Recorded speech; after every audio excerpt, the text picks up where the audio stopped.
சென்னையில் இன்று முதல் டீ ரூபாய் 15க்கும் காபி ரூபாய் 20க்கும் விற்பனை செய்யப்படும்.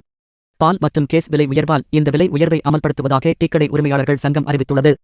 பொதுமக்கள் தினசரி பயன்படுத்தும் பால், காய்கறி, சமையல் சிலிண்டர், பெட்ரோல் உள்ளிட்ட பொருட்களின் விலை நாளுக்கு நாள் அதிகரித்துக் கொண்டே வருகிறது.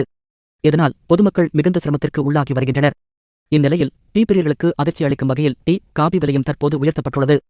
தற்போதைய காலகட்டத்தில் ஒரு நாளினை டீ இல்லாமல் தொடங்குவது என்பது முடியாத ஒன்றாக உள்ளது. டீ குடிப்பது என்பது பழக்கம் என்பதை தாண்டி பலரது வாழ்க்கையில் ஒரு உணர்வாக உள்ளது. சென்னை போன்ற பெருநகரங்களில் வசிக்கும் மக்கள், குறிப்பாக வேலைக்கு செல்பவர்கள் காலை, மாலை என நேரம் காலம் பார்க்காமல் டீ குடிப்பது வழக்கம். அப்படி சென்னை பெருநகர மாநகராட்சி பகுதியில் மட்டும் 4000க்கும் மேற்பட்ட டீ கடைகள் செயல்பட்டு வருகின்றன. இந்நிலையில் டீ பிரியர்களுக்கு அதிர்ச்சியளிக்கும் வகையில் டீ மற்றும் காபி விலை உயர்த்தப்பட்டுள்ளது. ஒரு டீ 12 ஆகவும் காபி 15 ஆகவும் இருந்த நிலையில் இன்று செப்டம்பர் 1 முதல் டீ ரூபாய் 15க்கும் காபி ரூபாய் 20க்கும், லெமன் டீ ரூபாய் 15, பால் ரூபாய் 15, ஸ்பெஷல் டீ ரூபாய் 20, பூஸ் ரூபாய் 25க்கும் விற்பனை செய்யப்படும் என்று தெரிவிக்கப்பட்டுள்ளது.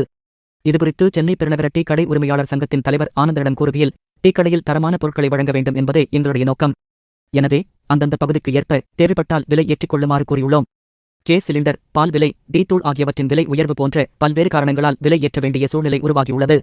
அந்தந்த பகுதியில் உள்ள டீக்கடை உரிமையாளர்கள் கூடி விலையை நிர்ணயித்துக் கொள்ளலாம் என அறிவுறுத்தியுள்ளோம் என்று அவர் தெரிவித்தார். முன்னதாக சென்னையில் கடந்த 2022 ஏப்ரல் மாதம் எரிவாயு மற்றும் பால் விலை உயர்வு காரணமாக டீ விலை 10லிருந்து 12க்கு உயர்த்தப்பட்டது. அதேபோல் காபி விலை ரூபாய் 12லிருந்து 15க்கு உயர்த்தப்பட்டது குறிப்பிடத்தக்கது.